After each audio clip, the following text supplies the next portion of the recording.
As mentioned in part 3, Adrian has had to complete a process of conditioning leading up to the transplant, so his body is given the chance to accept his new donated stem cells.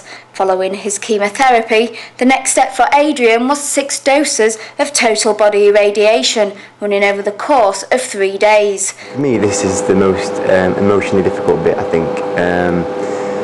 The procedure itself is totally painless and it's fine. But it's just being aware of the impact and the lasting impact this is going to have on my body. I found that very hard to sort of deal with, and I always knew that this would be the hardest part of the transplant process. Having said that, though, of course, it is a means to a cure. So I'm trying to keep myself, positive about the whole thing. So these are going to measure the dose that we can read.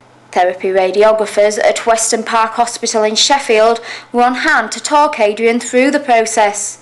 Total body irradiation is the use of X-rays to obliterate the Adrian's bone marrow. Unfortunately, Adrian's bone marrow is substandard, I suppose we'd call it, Adrian, wouldn't we? Yeah, and he needs some new fresh stuff. So what we're doing is getting rid of the old stuff, the rogue cells, and then eventually he's going to have it replaced with some nice fresh stuff. The machine we're treating Adrian with is a linear accelerator, and it produces high energy X-rays. These high energy X-rays are actually covering the whole of his body, but what we're doing is we're making the dose nice and even by shielding a bit more out from his head there where he's the narrowest, and putting these plates of perspex in so that he just gets a nice even dose throughout his body.